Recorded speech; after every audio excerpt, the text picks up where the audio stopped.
Mes chers compatriotes, je suis ici, dans cette salle, où je me suis marié.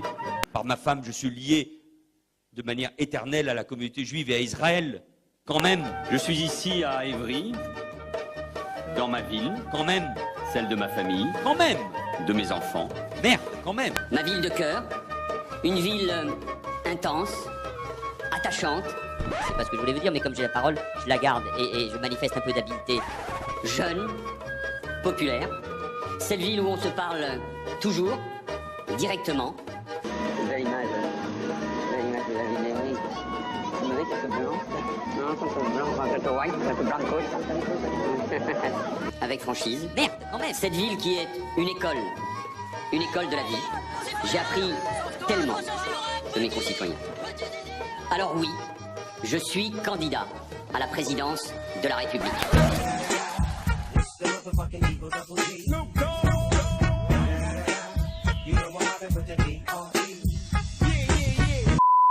Allez, clap.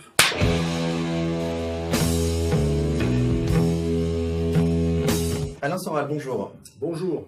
Pourquoi appelez-vous à voter Hamon pour les primaires du Parti Socialiste?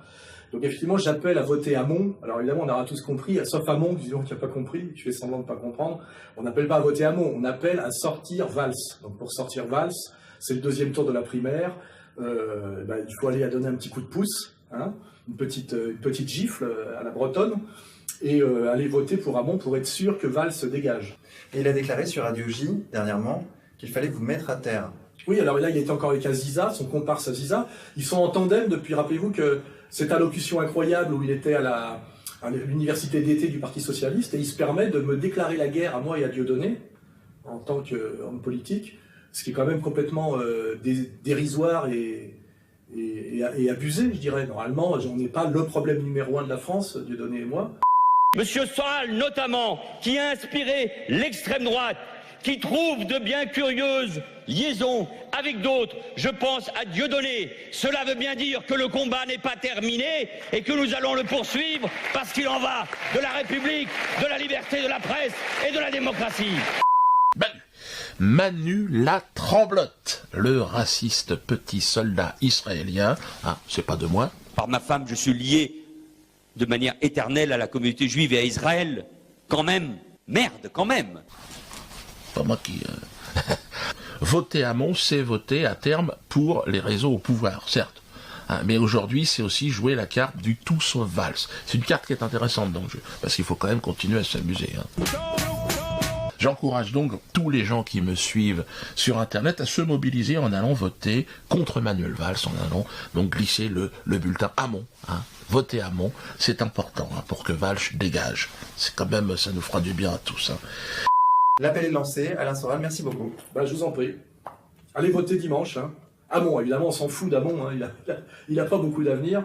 Je pense d'ailleurs, il se désistera pour Mélenchon une fois qu'il aura gagné la primaire. Mais au moins, dégager Valls, c'est comme dégager Sarkozy. Il faut que ces types-là, qui sont des ennemis déclarés de la France, qui sont des anti-français, arrogants, illégitimes, il faut qu'ils dégagent. Voilà. Donc, Valls, tu dégages. Mais écoutez, ce qui a été frappant ici au QG de Manuel Valls ce soir, c'est l'absence totale de réaction en fait au moment de l'annonce des résultats. Je pense que les militants sont en partie abasourdis, même si les chiffres qui circulaient ici dans la salle depuis le début de la soirée étaient effectivement ceux-là et pouvaient laisser penser que Benoît Hamon serait devant Manuel Valls. Mais il faut bien le comprendre, Manuel Valls est parti favori dans cette course à la présidentielle, dans cette course à la primaire. Au soir donc de cette élection pathétique où il a échoué, où il s'est vautré, c'était le saut à l'élastique, mais sans élastique, il s'est éclaté comme une merde sous le sol.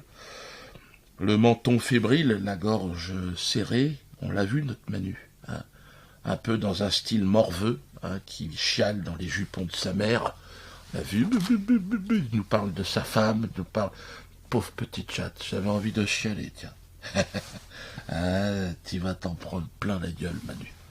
Tu vas t'en prendre plein la gueule. C'est la fin du bon temps, crois-moi. Là, il va falloir t'habituer, prendre un bon avocat, parce que c'est parti. À mon niveau, c'est 4 procédures que je vais te foutre dans la gueule. Ça, je te le dis directement. ça sera pas dans le dos. Hein. Tu as encore ton immunité pendant quelques mois, tu es député d'Évry, hein, mais pour combien de temps d'ailleurs? Si tu as le culot de te présenter à Évry, je tiens à te dire que je me présenterai contre toi, à Évry. Hein, face à face, Manuel Valls, Dieudonné. Finish him.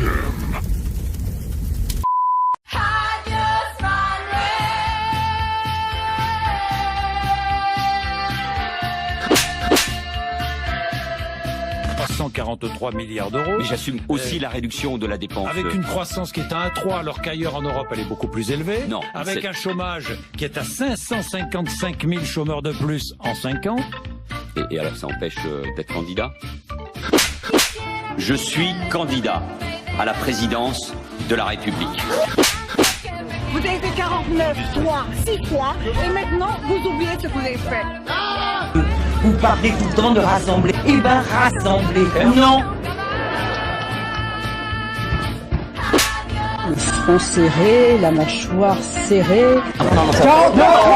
C'est les joies de la campagne. Quand même. Quand même.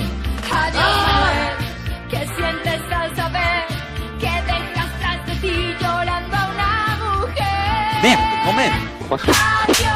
La direction du Parti Socialiste porte une lourde responsabilité dans la coupure entre la population et la classe politique. Je n'ai aucun problème pour assumer ce que nous avons fait depuis 2012. Je payais exactement 4 800 euros d'impôts. Cette année, je paye 12 900 euros d'impôts. Merde.